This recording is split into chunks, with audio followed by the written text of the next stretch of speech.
Жапаров Садыр Нурғожоевич Кыргыз Республикасынын Жазык кодексинин 244 статьясынын 2-беленесине 1-2 пункттары менен 10 жыл эркиндигинен ажыратуу жазасы белгиленсин.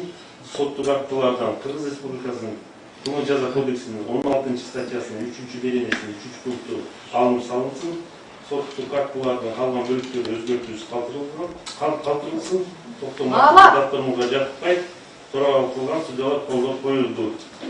Эми 10 жыл калды ошондо. Түшүндүрмө берип койсоң, азыр биз караган иш боюнча эмне болду ошондо? жаңы жагдай боюнча каралды. Жаңы ачылган жагдай боюнча каралган эмес.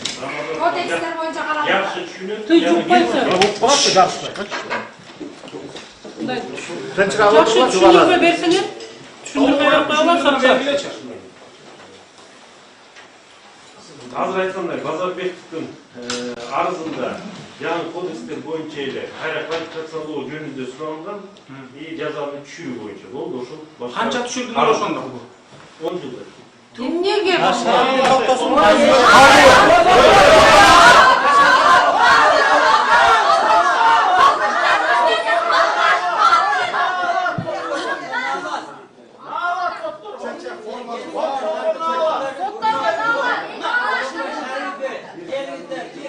Ушул жерде арбирибиз үчүн отурат, ошол кадырда арбирибиздин балабыз үчүн отурат, отуз премия берип атасыңар. Бир казат калып атасыңар. Урматтуу кыргыз элим, Кыргызстанда адилеттүү акыйкаттуу жок экен. Таптаза келин арбир адам билип турат ушул жерде. Бардыгы билип турасыңар. Мен ойлобойт экен. Кыргызстандын жашоосун ойлогон бийлик болгондо бүгүн адилеттүү чечим чыкпак. Көрүп турасыздар, уран казылып атат. Эл менен эсептешип Отурганды алып чыкканда берсеңиз, таптаза эч бир өзү жокнадыр жаман. Капа болот. сотторго наалат. Кыргыз элин калышы жетин арбир адам үчүн отурат ушул жапан. Арбир балабыз үчүн. Болочак калып тыштап, ичинен тыштап коюп биз ушул жерде жүрөбүз, акыйкатты издеп. Силердин да балдарыңардын ушу Кыргызстандын келечеги, экологиясы. Экологиясы үчүн ошон үчүн арбирден ойлонуп чыгар керек. Душманы кыргыз деп жана Атамбаев туура айткан. Өзүбүз душман болуп Arkasında kaç adam var? айтпа ошону айткан. Biz daha gelemiyoruz o kengешке. Biz daha bilgi geliyoruz. Rahmetli olsun. Анын биринчи бөлүмүндө ишти жаңыдан кайта кароо үчүн же прокурорго же биринчи инстанцияга жөнөтүү керек эле.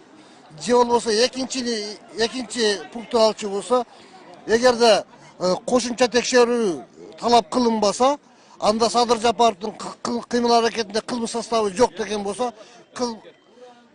Садыр Жапаровдун аракетинде кылмыш курамы жок деп туруп, ишти кыскартып Садыр Жапаровду бошотуш керек эле.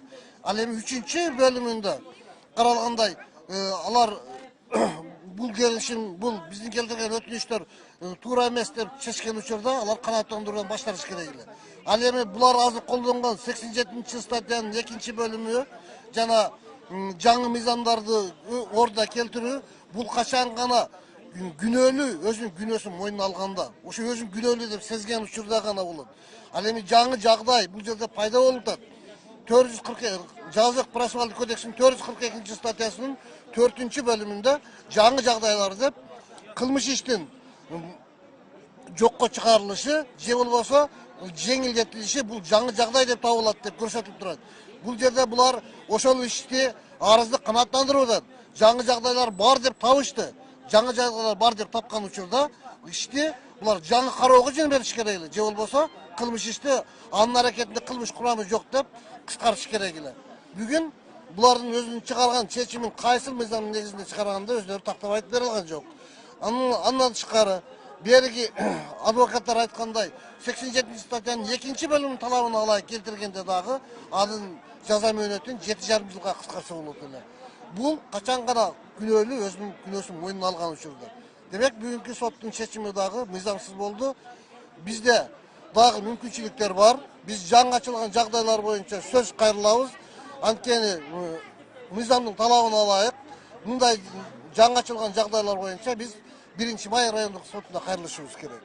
Мен ал үчүн арыздарды даярдап жатам. Жакынкы күндөрдүн арасында мен сөзсүз кайрыламын. Демек сот 1,5 жылга жаза мөөнөтүн кыскартып 10 жыл деп кести. 10 жыл деп кести, бирок биз бул менен макул эмеспиз.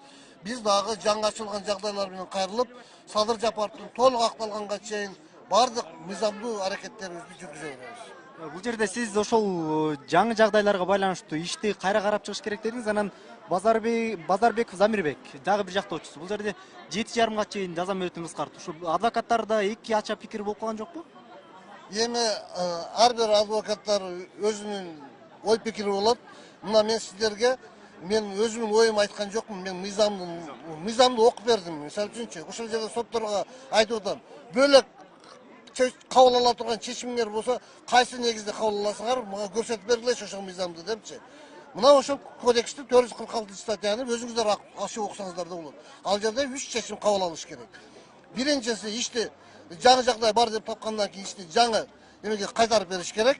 Экинчиси, эгерде ишенген болсо, кылмыш курамы жок деп тапкан болсо, кайта иликтөөнүн кереги жок десе, анда ишти кыскартыш керек эле. Анын кылмыш курамы жок деп.